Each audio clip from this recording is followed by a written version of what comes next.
Ok, decimos, la primera unidad tuvo que ver con estadística inferencial, es decir, a partir de datos, nosotros generamos nuevas conclusiones, nuevo conocimiento, pronósticos, ¿ok? La segunda unidad que tenía que ver con cuestiones de correlación y regresión. ¿Para qué sirve? ¿O de qué era la correlación y la regresión? Para ver lo que tenían que ver unos datos con otros. Ajá, ¿y eso para qué te sirve? Bueno, es como una antesala a lo que estamos viendo ahorita. Si primero tenemos que ver cómo se comportan los datos para posteriormente hacer una proyección. Ajá. A ver, ustedes pueden hacer la proyección de que si son alumnos dedicados y demás van a tener un buen empleo.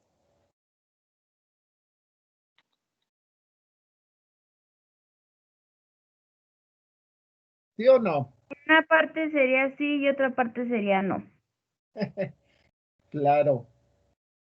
Sí, de hecho lo que te piden varias cosas. Te digo, ahorita,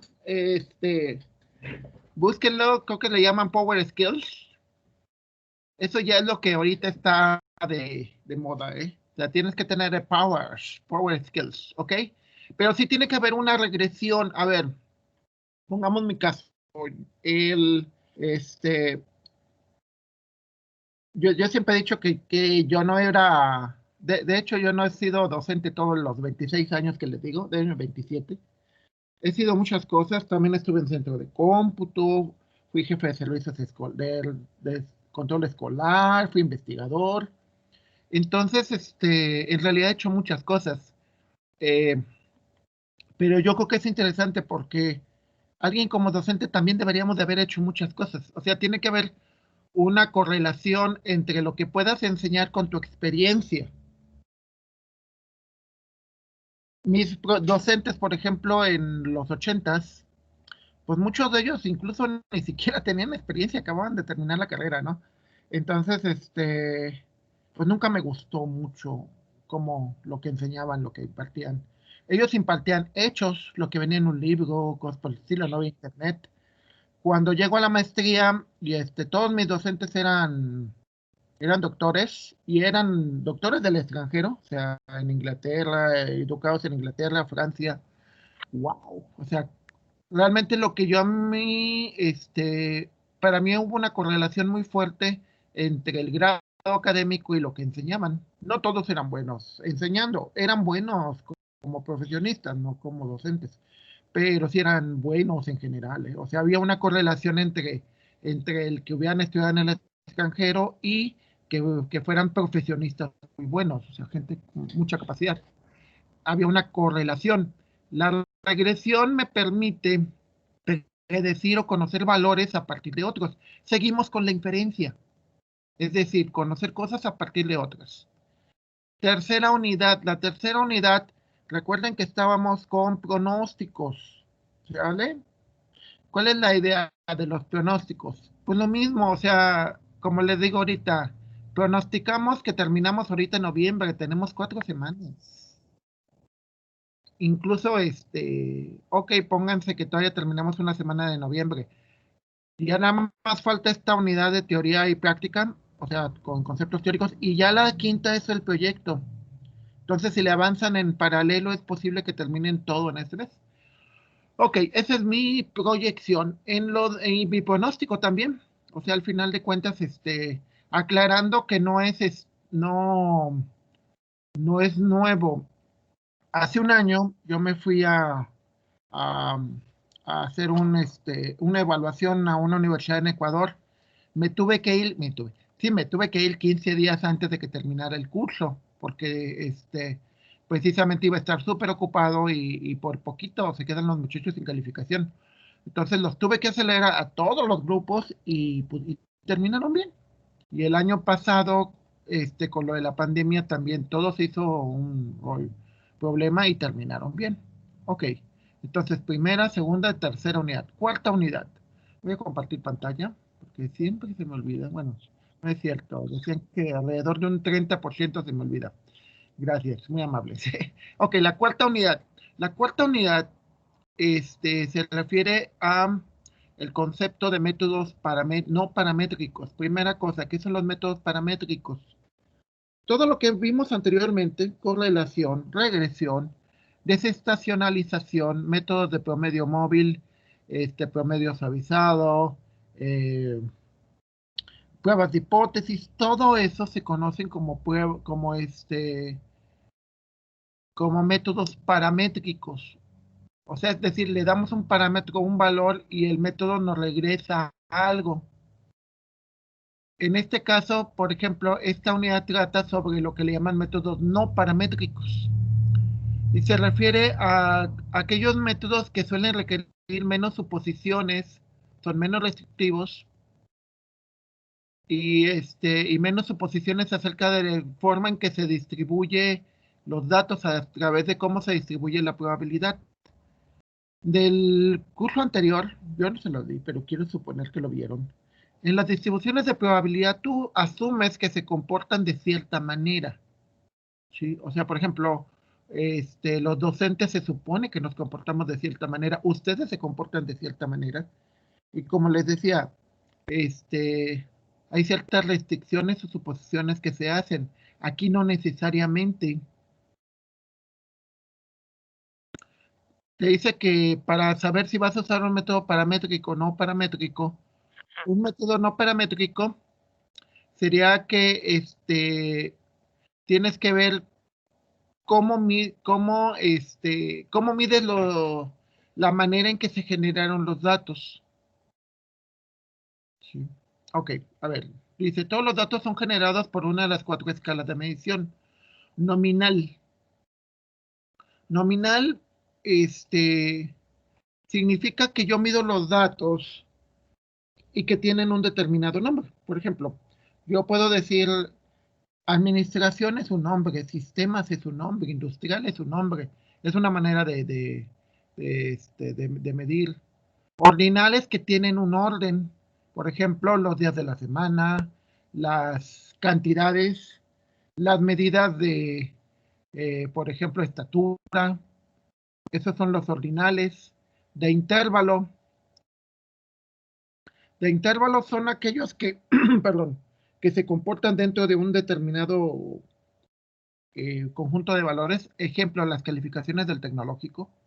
Las calificaciones del tecnológico son 0 o 70 a 100, nada más. Entonces es el comportamiento que deben de tener. De razón no estoy muy seguro, pero de razón supongo que son como los racionales.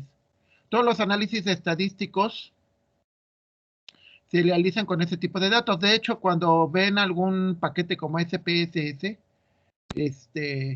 cuando vas a usar cierto dato, te pregunta de qué tipo es, porque dependiendo de qué tipo sea, es como lo van a manejar.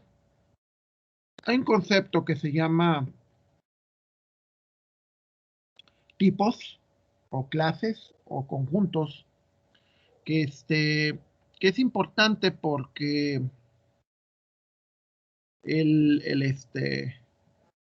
te permite. No sé si alguna vez vieron teoría de conjuntos. Es muy interesante porque en teoría de conjuntos te va diciendo que dependiendo las características del conjunto, es el comportamiento de cada uno de los elementos. ¿Sí? Por ejemplo, escalas nominales. Te dice, el número de seguridad social de una persona es un dato nominal numérico. Por ejemplo, el RFC es un dato nominal alfanumérico. Los nombres de ustedes son, ¿cómo se llama? Son datos nominales, o sea, José, Antonio, Luis, Esperanza, Xiomara, todos esos son nombres, son nominales. Ordinales, como les decía, son todos aquellos que de alguna manera tienen un orden, bajo, medio, alto, etcétera. Los valores de intervalo, sí. Los valores de intervalo son muy parecidos a los ordinales, con la diferencia de que en los valores de intervalo existe un límite inferior y un límite superior, y no puede salir ni bajar de ese tipo de datos. Y el último,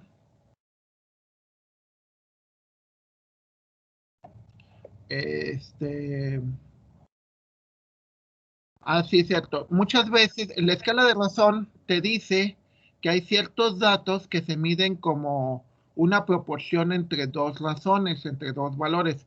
Por ejemplo, la velocidad. La velocidad,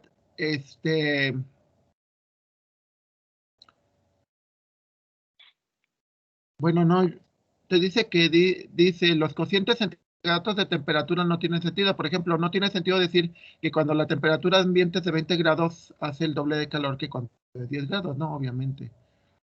Oh, bueno, te dice que las mediciones no existen, debido a que no existe un punto cero definido intrínsecamente. Bueno, está raro. Yo lo entiendo más como, por ejemplo, las medidas en física. La velocidad te dice metros por segundo, en donde tiene sentido el que tú indiques que ese valor deriva de una razón entre dos elementos. Pero bueno, eso no es muy común. Como decíamos, la mayor parte de los datos que ustedes van a hacer, son métodos paramétricos. Este tipo de métodos no paramétricos se refiere a que son un poco más flexibles, ¿sí? Pero también el detalle que van a tener es que aunque son más flexibles, como los datos no se ajustan a ciertas cosas, hay que hacerle ciertas pruebas, que es lo que vamos a ver más. Las pruebas para validar que se pueden utilizar este tipo de datos. Por ejemplo, te dice, eh, depende el tipo de dato que tú tengas, son las operaciones que se pueden hacer. Por ejemplo, yo no puedo sumar nombres. Se puede concatenar, que es la operación apropiada, pero no puedo sumarlos. O sea, no puedo sumar Javier más José Luis. No tiene sentido. O no puedo dividir Jaime entre Maritza. No tiene sentido. Por ejemplo, en el caso de los ordinales, pues yo tengo ciertas operaciones normalmente, bueno, no necesariamente. Yo puedo generar un ordinal que no sea números, por ejemplo, lunes, martes, miércoles, jueves, viernes. No son números y son un ordinal. Es decir, si yo te digo qué va antes, el lunes o el miércoles, pues vas a decir el lunes. Pero también pueden ser numéricos en los ordinales. Oh, perdón. En en lo que son los datos de intervalo y los datos de razón normalmente son numéricos. Entonces, con los datos numéricos, pues puedo aplicar toda la parte de la aritmética común y corriente que todos conocemos, ¿no? Suma, resta, multiplicaciones, divisiones, funciones, etcétera. Con los datos nominales y ordinales, obviamente no se puede calcular la media, la varianza. Imagínense, ¿cuál es el promedio del nombre de una persona? Pues no tiene sentido. No se pueden usar métodos paramétricos. Entonces, muchas veces para ciertos datos, como por ejemplo los datos nominales o los datos ordinales, no es muy apropiado usar lo que vieron en estadística descriptiva. Por ejemplo, podría ser de que usaran este tipo de métodos para, por ejemplo, sacar frecuencias, pero nada más. Le dice que para que sea un enfoque no paramétrico, debe satisfacer por lo menos una de las siguientes condiciones. Ser un método que pueda hacer datos con datos nominales o ordinales. Ser un método que pueda ser usado con datos de intervalo de relación cuando no sea posible hacer suposiciones acerca de la distribución de la población. En el semestre pasado se supone, quiero suponer, que, que vieron las distribuciones de probabilidad. En esas te dice que los datos se comportan de cierta manera, pero no siempre es cierto. O sea, los datos se pueden comportar de otra manera, que es ahorita lo que iba a ver explicarles o hacerles hincapié sobre el concepto de sesgo. El concepto de sesgo significa que los datos no se comportan como uno esperaría, ¿no? O hay ciertas consideraciones que no se cumplen necesariamente. Les decía, por ejemplo, ahorita que van a hacer las elecciones gringas, digamos que podrías decir, pues la mayor parte de la gente vota por el mejor candidato, pero a través de la propaganda que yo llegué a ver, es espantoso. O sea, digo, me llegó a ver casos de Biden que lo acusaban de pederasta y de satánico, así como yo nunca había visto un grado de ataque tan despreciable, pero eso de alguna manera hace que el comportamiento de lo que tú esperarías no se comporta como tal. ¿Sí me explico? O sea, dices, eso no se puede medir como se mide las cosas comunes y corrientes. Esto ya implica métodos no paramétricos, es decir, métodos que no sean tan restrictivos y que no puedan, y que no sean o sea, por ejemplo, este, un caso que se me ocurre ahorita sería, ahorita las cuestiones políticas.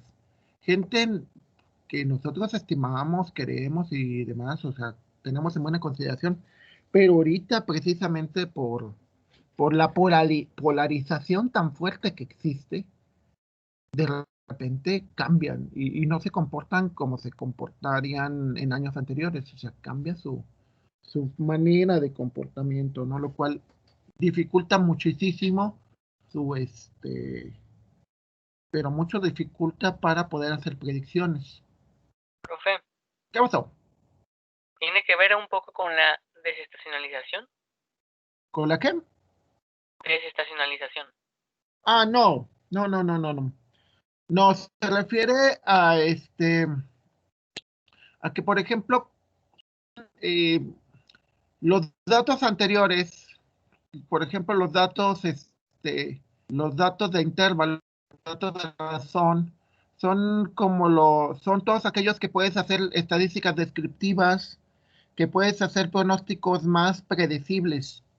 En el caso de este tipo de datos, son datos, por ejemplo, los nombres, que no puedes sacarles un promedio, una desviación, etcétera, etcétera. Este, y bueno, ahorita vamos a ver más adelante que para usar este tipo de métodos, ahorita vamos a ver que se tienen que hacer pruebas para checar que los datos como vengan, cómo se comportan, ¿sí? Este,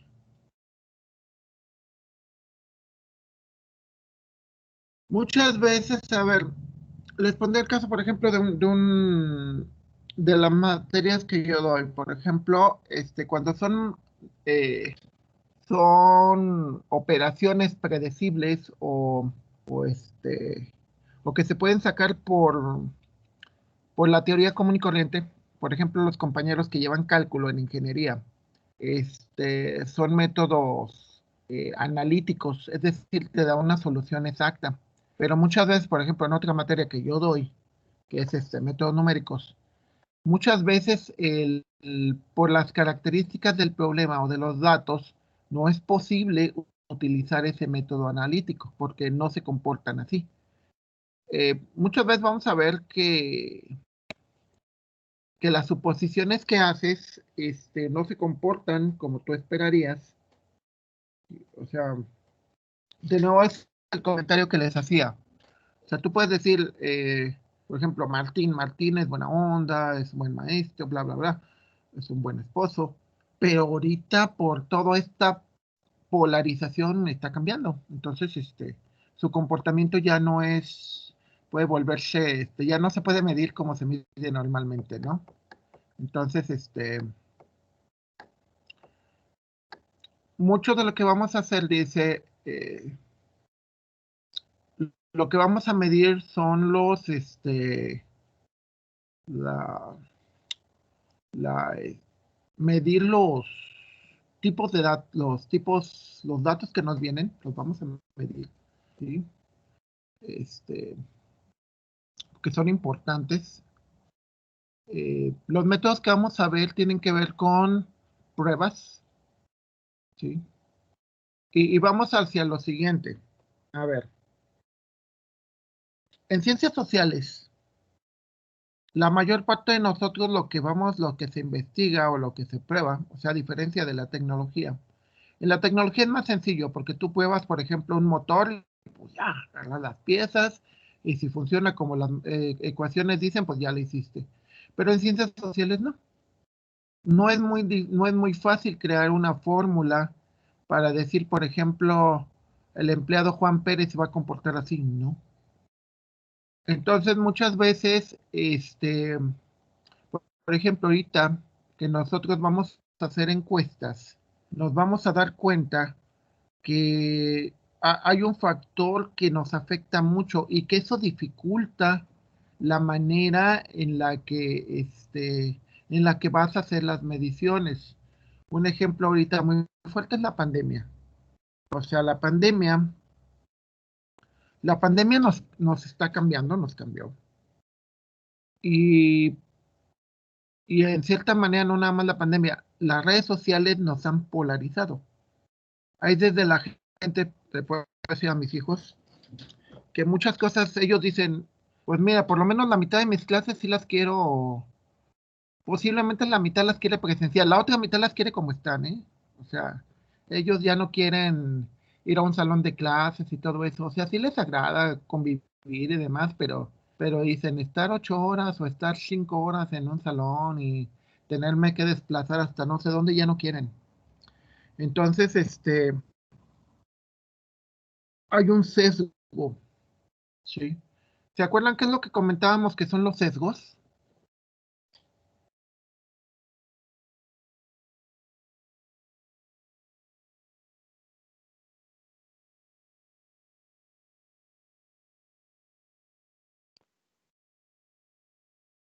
Eran datos que diferían, ¿no? Por ejemplo, si a alguien le preguntas algo y tú quieres una respuesta imparcial, pero la persona tiene una preferencia por algo, entonces la información que él dé va a estar sesgada.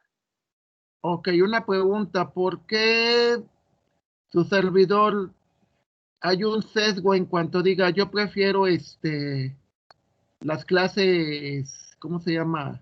Prefiero todo tecnológico.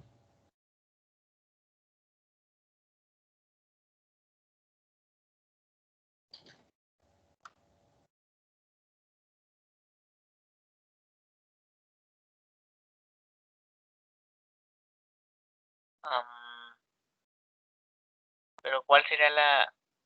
¿Cuál sería el O sea, yo le... sesgo? ¿Por qué razón prefiero ese sesgo? Pues porque usted está acostumbrado a lo que es la clase en línea.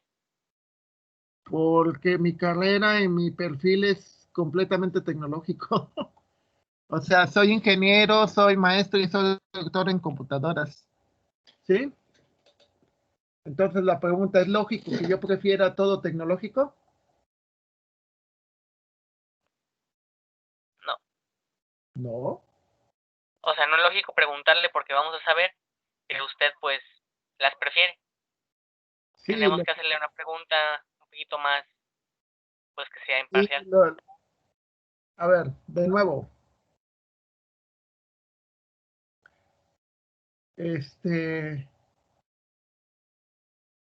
La pregunta es obvia.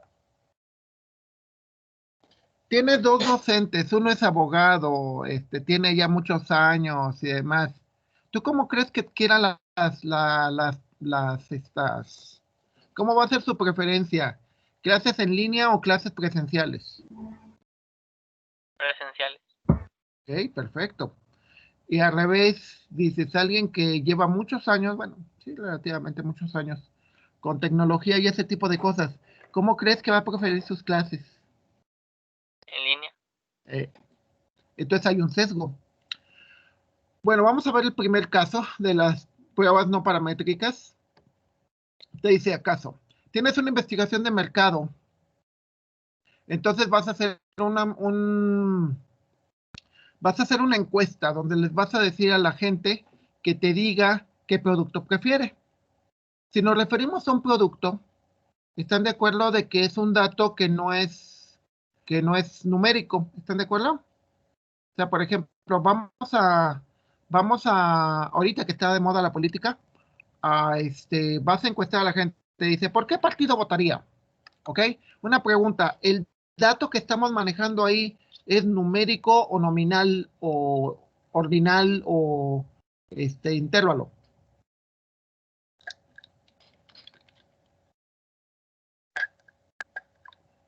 El dato, lo que te va a devolver la gente, lo que te va a contestar la gente, ¿qué tipo de dato es? Nominal. Nominal, ¿Por qué es nominal? porque si le preguntan por quién va a votar, pues va a decir por Trump. Y pues no podemos sumar Trump más Trump. Sí, ¿verdad? Ok. Ni podemos restarle Trump menos Biden, ni podemos multiplicarle. Profe, No. ¿Qué pasó? ahí es donde se sacan los histogramas, ¿no? Tenemos que sacar la frecuencia y todo eso. Ah, claro, pero también se puede determinar tipo como una prueba de hipótesis, si existe diferencia entre los dos artículos que se comparan. ¿Se acuerdan que veíamos las pruebas ANOVA? En las pruebas ANOVA, ¿qué es lo que intentábamos ver? ¿Cuál es lo que difería entre las varianzas? Sí, y a partir de la diferencia de las varianzas, veía si el factor implicaba un cambio o no. Si el factor era determinante o no determinante. Por ejemplo, ahorita, ¿ustedes creen que la propaganda haya sido sea un factor determinante para, por ejemplo, ayer estaba viendo El Arma Perfecta, que es un documental, mucho de lo que alegaran de que perdió Hillary fue de que mucha gente no votó por ella porque hubo varios escándalos de hackers rusos que le ventanearon sus correos electrónicos y cosas por el estilo. Y de hecho es cierto, a mí me ha tocado también que me ventaneén con mis mensajes y todo ese tipo de cosas. La pregunta interesante aquí es de que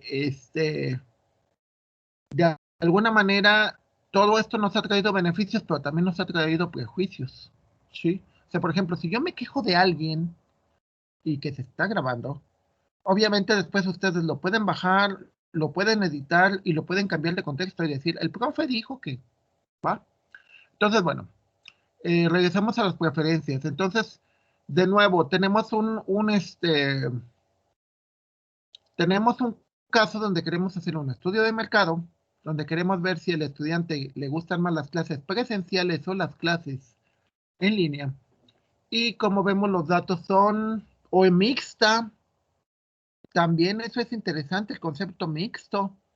Que diga, nada más tengo que ir a la escuela 2 veces a la semana y las otras 3 son por en línea, ¿no? O sea, serían 3 opciones o incluso más, como las clases. Hay otro tipo donde no tienes clase más que los sábados, que eso también se da en el tecnológico. Entonces, ¿qué es lo que intentamos ver?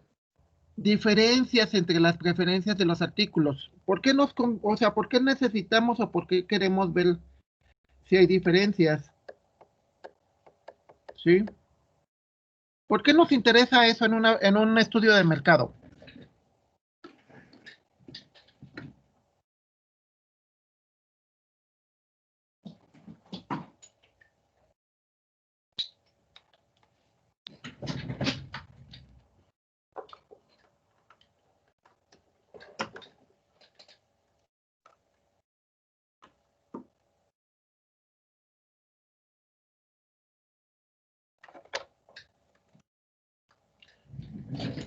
A ver, de nuevo, ¿qué es un estudio de mercado? Pues la idea es de que si la gente te va a comprar tu producto o no, o cuál producto vas a vender, ¿sí?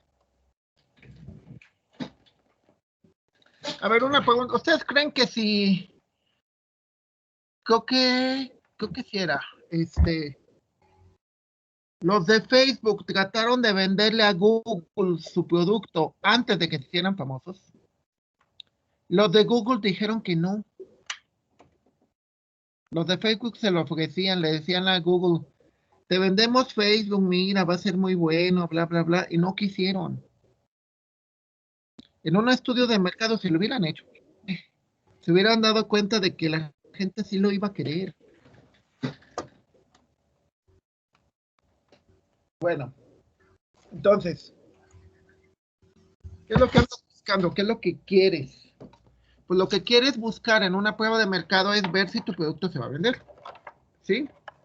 Entonces quieres buscar diferencias. Quieres buscar diferencias, ver cuál es cuál es más importante o cuál no es menos importante. O sea, cuál sí va a ser más vendido y cuál no. Aquí nos ponen un ejemplo. Dice, dado esto, el objetivo es determinar si existe una diferencia entre las preferencias entre dos artículos. En el caso de las elecciones, como decían ahorita muy bien, es una prueba no paramétrica, porque lo que estás evaluando es si querrían más a Trump o quisieran más a Biden. Como dicen, Trump y Biden, o sea, obviamente son los histogramas donde se ve las frecuencias, pero no nada más eso. O sea, hay otro tipo de cosas que importan. O sea, por ejemplo, ver diferencias entre Trump y Biden. Trump, por ejemplo, sigue con su misma idea de hacer América más grande y que todo ese tipo de cosas, pero no le ha funcionado. Y aparte, los medio millón de muertos, pues medio menos. Ok, entonces te dice, caso de muestras pequeñas. Suponte que tienes una muestra muy pequeña, te diste una pequeña encuesta que tienes de donde hiciste menos de 20 muestras. En un estudio realizado en Zoom Fastcon se ilustra el uso de una prueba de signos para un caso de una muestra pequeña. Produce un jugo de naranja que se llama Citrus Valley. Tienes un competidor que también produce un jugo de naranja que se llama Tropical Orange. En un estudio acerca de la preferencia de los posibles compradores, haces una encuesta con 12 personas, les dan los dos jugos sin ninguna marca, nada más les dicen nada más este es el 1 y este es el 2. La marca que cada individuo prueba fue aleatoria. Se pidió que indicaran cuál de los dos preferían. En esta se trata de ver si hay una preferencia por cierto producto. Regresamos a los conceptos de la primera unidad, la hipótesis, ¿sí? ¿Se acuerdan que teníamos nuestra hipótesis nula? Tenemos dos hipótesis nulas. P es igual a 50. P es igual a 50 es que les da lo mismo, ¿sí? Y P diferente de 50 significa que no les da lo mismo. Depende cómo plantees tu hipótesis, ¿ok? Recordemos que, por ejemplo, aquí el sabor se supone que sería el determinante, ¿no? El que dijeras, pues me gusta más este que el otro. Si no se rechaza H0, es decir, se acepta H0, dice, no se tienen evidencias de que hay una diferencia, es decir, lo mismo te da. Pues es que varía, porque por ejemplo, yo recuerdo que hace años, no sé si recuerdan al Big Cola, que por mucho tiempo se vendió porque no sabía tan mal. Pero, pero al final la Coca-Cola se impuso, ¿no? Digo, la Coca-Cola todavía sigue siendo la Coca-Cola, ¿no? Seguimos enviciándonos con eso. Entonces, bueno, regresando a esta parte, te dice que si se rechaza C0, se concluye que uno de los jugos te gusta más que el otro, ¿sí? Entonces, obviamente, la marca que más gente este, consideró como la más rica, pues esa sería la que en un momento dado vendas, ¿no? Entonces,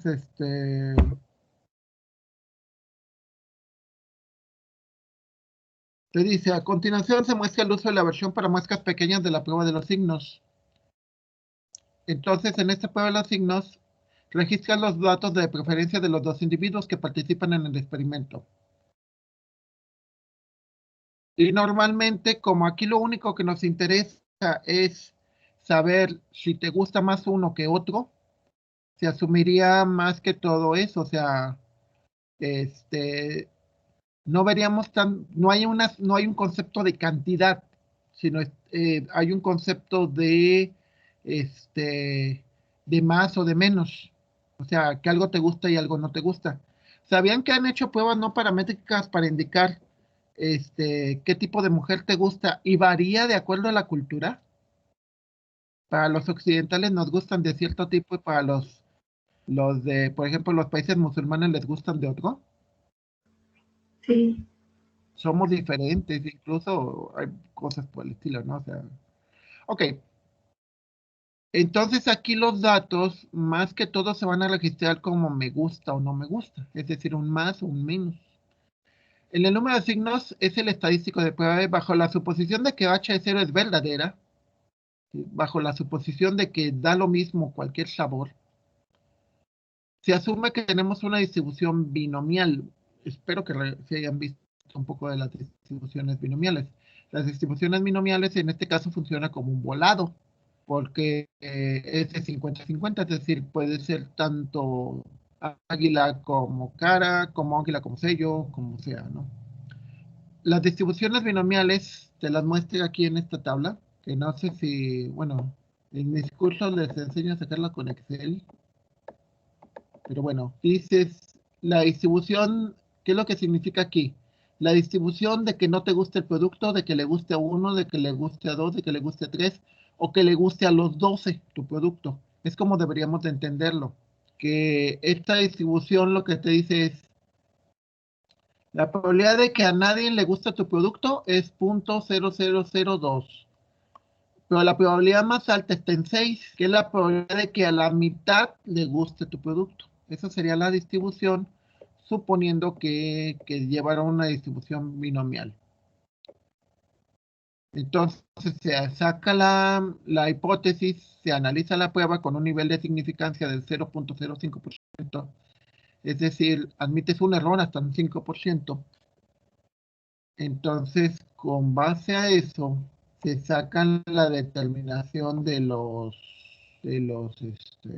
aquí podemos ver que la distribución de los datos es equitativa, es decir, el mismo número es para la izquierda, para la derecha, significando en este caso que da lo mismo. La cantidad de signos,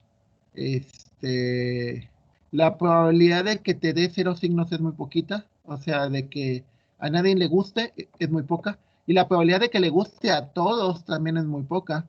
Según la hipótesis nula, la probabilidad más alta está en que les guste a la mitad, porque esa es tu suposición. Sí.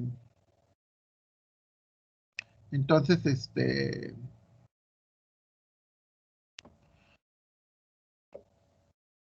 bueno, tú sacas la prueba.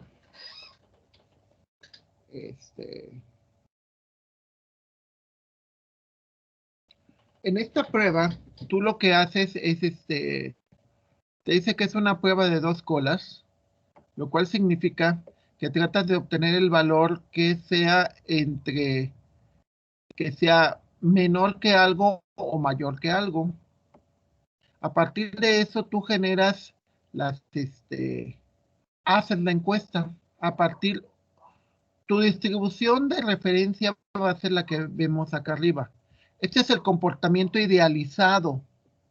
O sea, dices, si las cosas se comportaran como el modelo teórico, se deberían de comportar aquí, así.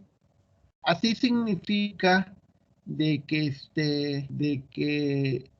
la probabilidad más alta es que le guste lo mismo, o sea, hay a 6 personas que les guste un tipo de jugo y 6 personas que les guste el otro tipo de jugo. Y que muy poquitas les va a gustar un solo jugo y muy poquitas no les va a gustar un solo jugo. O sea, es una distribución que es equitativa. Pero cuando hacen la encuesta, o sea, lo otro es lo teórico, cuando hacen la encuesta les da esto. ¿Sí? Se fijan que en este caso significa de que hubo más menos que más. Es decir, solamente a 2 personas les gustó el City Valley y a las otras 10 les gustó el Tropical Orange. ¿Sale? Sí, compañeros. ¿Qué significa esto? Significa de que la hipótesis 0 es falsa. ¿Sí están de acuerdo que la hipótesis 0 es falsa? Ya para irnos, para continuar mañana. A ver, ¿por qué la hipótesis 0 es falsa de acuerdo a los datos de la encuesta? Se supone que el Tropical Orange era el jugo que es de nuestra empresa y queremos saber si se vende más. Entonces Entonces, Sí, la idea sobre todo, tu hipótesis cero es de que a los dos jugos se venden igual, o les gusta igual a la gente. Que no importaba el sabor, ¿no? Exacto, pero la pregunta es, ¿los datos de la encuesta confirman la hipótesis o la niegan? Lo, la niegan. lo La niego. niegan completamente porque solamente a dos les gustó Citrus Valley, a los otros 10 les gustó el otro, ¿no? Entonces Sí. vamos a ver cómo se maneja esto, porque no se maneja igual, ¿ok? Digo, porque ya son ahora y no voy a terminar de explicar, y los voy a tener aquí hasta muy tarde.